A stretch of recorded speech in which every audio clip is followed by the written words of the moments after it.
সুন্দরবন ব্যাঘ্র প্রকল্পের উদ্যোগে সুন্দরবন সজনাখালীতে দ্বিতীয় বছরে পাখি উৎসব শুরু হলো 17ই জানুয়ারি 2024 তারিখ থেকে। এই পাখি উৎসব চলবে 20 জানুয়ারি 2024 পর্যন্ত।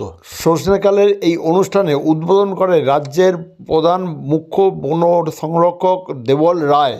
এছাড়া উপস্থিত ছিলেন অতিরিক্ত মুখ্য বন সংরক্ষক নীলাদ্রি মল্লিক সহ সুন্দরবন ব্যাঘ্র প্রকল্পের ক্ষেত্র আধিকারিক রাজেন্দ্র জাখর ও অন্যান্য বিশিষ্ট ব্যক্তিবর্গ।